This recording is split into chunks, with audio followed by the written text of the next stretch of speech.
for whatever reason, at like the stage of my life that I'm in, I've been thinking a lot about the pieces of advice that we're given so much. Like since we're a kid, right? The pieces of advice that are on every elementary school classroom, and that like you hear so much as a kid, they become white noise, right? Like every like moving up speech you have when you're like 10 is like follow your dreams, be yourself, sharing is caring, and change the world. Like that's like the four things you just see on every classroom since you're 5, and that like you hear so much it becomes white noise. I'm interested in these things because like I don't know, to me when I was younger, like I heard them so much that I was like, okay, they're meaningless. Like these are things that they repeat to you to make you feel nice as a kid, but are ultimately nothing. Like they don't mean anything. They're like just these abstract sayings to that are like so friendly that everybody can accept them, right? But I think like the reason I've been thinking about them so much is because I'm finally at the age where I realize like, oh, these are here because at some level they're not meaningless. They've actually been accepted to be the best advice at some level, right? Like what does that mean to be the best advice? I don't know. I don't really know what that would entail, but at some level they are, and they're some of the most true things. And I haven't had the pleasure of learning how change the world's the best advice ever yet, or follow your dreams. I'm not gonna sit here and say that I've really been able to see all these, but I think the place that I really have seen it and thought about it over the years is that last piece of advice: be yourself. I think it's so interesting because it's like dumb to hear, right? Like to be like, and that's why I've struggled to come here and do something about this, because like to be like be yourself is such like, okay, like that's such a complicated thing, and it also means kind of nothing at the same time. Like it's, what does it mean to be yourself? How do you tell a person be yourself?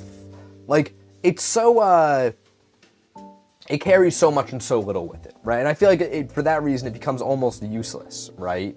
It's this weird abstract thing that doesn't actually exist. But on another level, a level that I think I've been thinking about a lot, it is like the single best advice, as I would refer to it in my head, and this is such a weird memified way to refer to life advice, but to me it almost does feel like a cheat code for life. Genuinely, it does. Like it feels like once you get that down, you can do everything else. Not that you can do everything else, but everything else comes so much easier. And I think the place in which I realized this was in late high school, right? And this is, I think, where I saw it for the first time, and ever since my thoughts on it have kind of expanded, right? So in late high school, I had this friend, we'll call him Tim, and everybody thought Tim was cool, like the coolest guy. And I don't mean in the sense, because like cool when you're younger is like a set of standards, right? Like, oh, this guy's cool because he's wearing the piece of clothing that cool rapper wore last week, and now he's wearing it and he's cool, right? So much of cool is like that. And I think like when I was younger, that's how I thought it was. Like I was like, oh, I'm not cool because I wear like a Doctor Who t-shirt to school instead of like the cool kid stuff. Like that is how I thought it worked. But this person, Tim, kind of boggled my mind because he removed that conception. He was a nerd. He was wearing anime shirts to school, which, I mean, like, listen, some of you people who are younger that are watching, you have it so good. You don't even know. I was bullied so hard for watching anime when I was in school. So hard, like actually so hard. You guys have it so good, but like, he wore the anime shirt, and it was when you would get bullied for watching anime, and everybody was still like, this guy's so cool. Again, not in a way of popular, but in the way that you would introduce him to anybody. And they'd be like, he is so cool, I want to be him. Like, they wanted to be around him, they wanted to imitate the way he acted, and I was like, what is he doing? Like, he's a nerd like me, he's weird, he has like weird social cues like I do. Like, I guess like at the same time, I saw so much of my young, insecure self in him, while also being like, but he's doing like all the things that I was like, oh, I wish I was going to parties, but I'm a nerd, so I won't do that. Like all these weird identifiers I had with myself, I was like, this guy's just breaking them, right? Even though like my excuses for why I've been socially awkward, this guy has the same excuses, but he doesn't use them, and he gets past that. And like, perhaps I'm getting too introspective here to post on the internet, but that like genuinely was something that boggled my mind. And, you know, over the couple of years of being super close with him, and I'm still very close with him to this day, great guy, but, you know, I especially back then when you're in school, you're seeing him interact with people a lot more. I was kind of thinking about it, and I was like, why is it? Like, I never could get it until one day I think what it was is I just realized, wait, like, he has nothing. Like, not has nothing as in he's like literally has nothing. Like, he doesn't have an answer to this. Like, if I would ask him the question, he would never have an answer. I was like, that's why he can do it. Because it's just him. He's just being himself. And I think that was the start of me realizing just how important it was. Because I think it was the first time I saw, wait, this guy's cool as a matter of identity, not because he has the standards of cool, but because he's so comfortable and he's so himself that everybody around him wants to be them. They want to be him because he's comfortable and in his own skin, so they feel comfortable being around him, being themselves. That's what it was, I think. To this day, I think if I asked him, like, why, he would tell me, like, you're insane, I'm not cool, like, he'd be like, I'm a loser. But, like, that was my answer. It was the answer I ran with, right? I realized that, like, the person in the room who everybody wants to be around, and this was such a, you know, this is such a high school way of thinking this, because, you know, it doesn't matter who people want to be around in the room, but, you know, like, I realized, though, that the cool person was just the person that was themselves, louder than everybody else was themselves.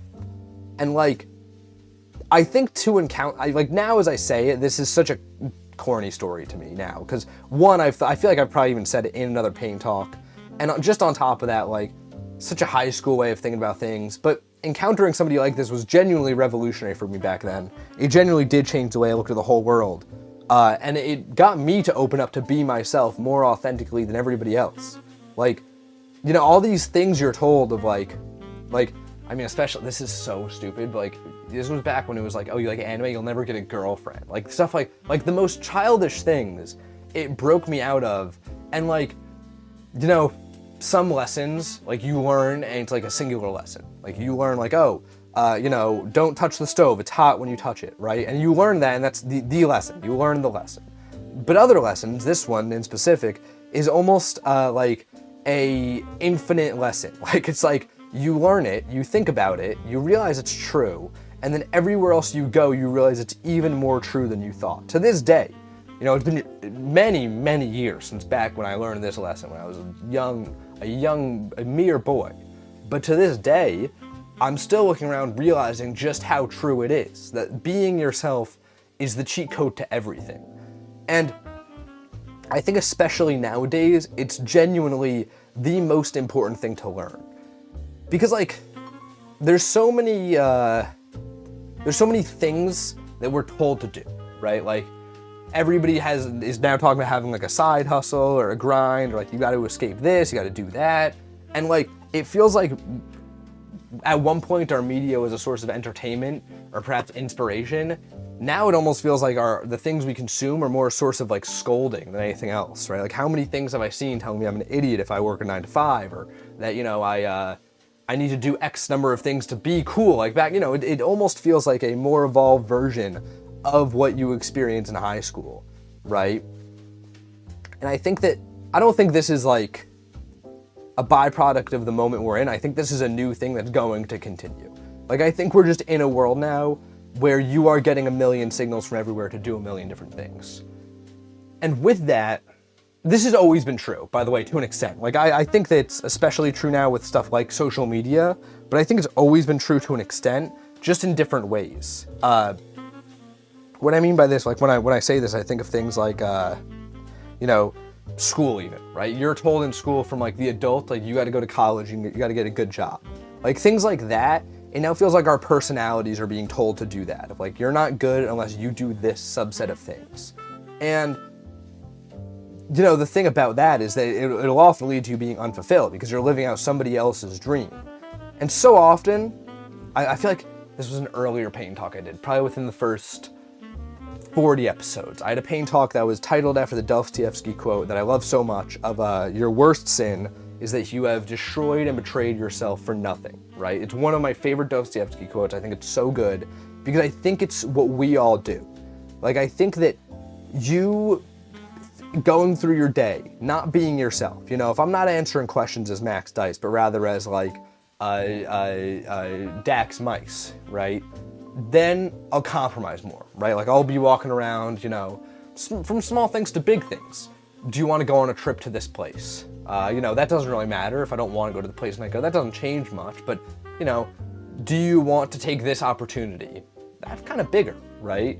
And if you take 10 opportunities that you wouldn't want to take, but that you rather feel you've been told you should want to take, you will end up in a completely different place. The place that this other person, the person that you are trying to act like, wants to end up in, but you do not. And I think it's through telling this series of a million lies to yourself of where you want to go that you completely end up being another person. You live in somebody else's shoes. And I'd be willing to reckon, you know, not that I'm in any place to say this, but I'd be willing to reckon this is why so many people are so unhappy, like, when they complete the game, so to say. Like, so many people will do all the right things, get the good job, go to the good school, start a family, and are still, like, just deep, like, something is missing. Like, something is so wrong. And, like, I think, personally, and I haven't done it, like, I think I'd have a better answer to this question maybe if I did go to a good school and get a good job and start a family and then think something is wrong. Maybe then I'd be able to reflect more. But from where I'm sitting, just observing the people around me and watching, you know, people in my life either become that or avoid becoming that, I think, like, it is because you are making decisions as if you were somebody else. You are making compromises, you know, not because you want to do something, but because the group of people you're around think it's a cool thing to do. Or, you know, maybe, I mean, when you're younger, it's a huge thing of, like, even, like, my parents think this is a cool thing to do. I'm gonna go do that, because that, you know, they admire this. Like, so much of, if you're trying to please other people, right, you are going to end up being somebody who the other people are happy with. But I think it even goes deeper than that, that if you don't learn to be yourself, if you do not get, like, supremely comfortable in your own skin, you will not just be pleasing other people, you will have some other, like, amalgamation of those people in yourself in your head that you are trying to please individually. And that, I think, is the most dangerous thing, to end up completely not only pleasing other people, but as a different person entirely. And I don't think this is a purposeful thing. Like, I don't think this is a thing that happens consciously. I think it happens because people don't learn what it truly means to be themselves, and they live following what they think it should mean. And I think that's really dangerous. And I think, like, from things as small as, you know, being a guy like Tim, who people think is cool because they're uniquely themselves, to making the right life decisions, because you are not trying to be anybody but yourself. You're not trying to please anybody but yourself, and the most pure and authentic version of yourself. I think that all these things can stem from this same place, right? And, like, you know, this is a YouTube video.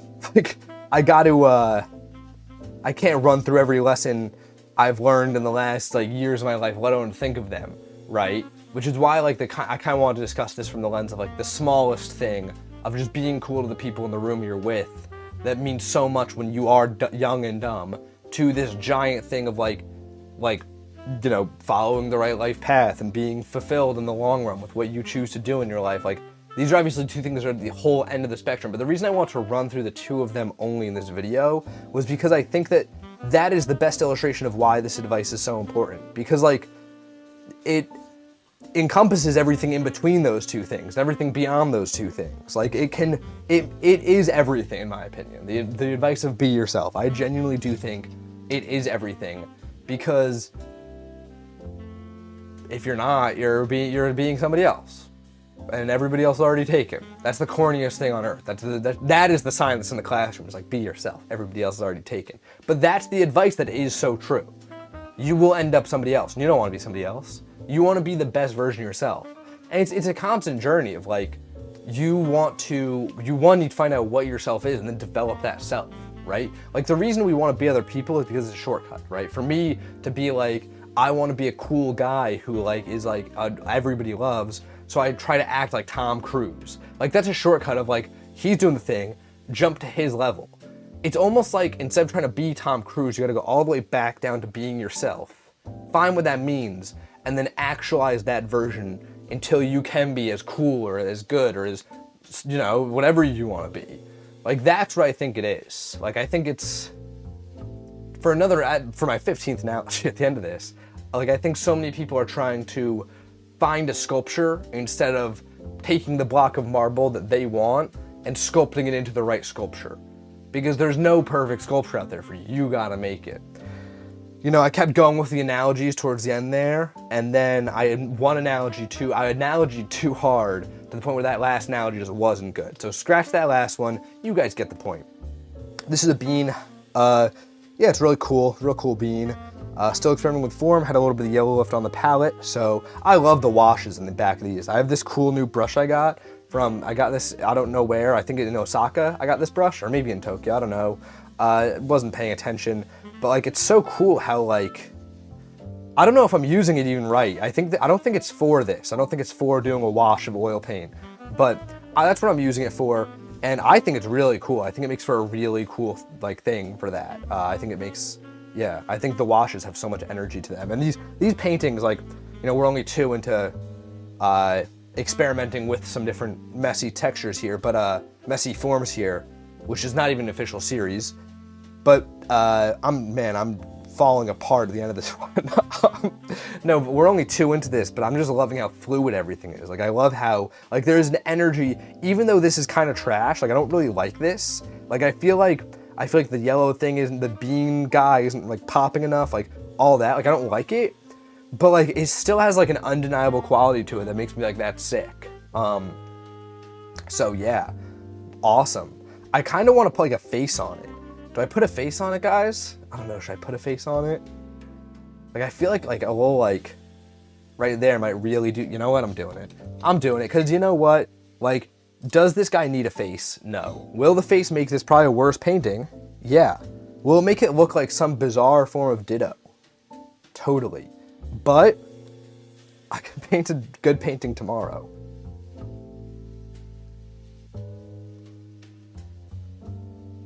Yeah, I was right. Face was not the right idea.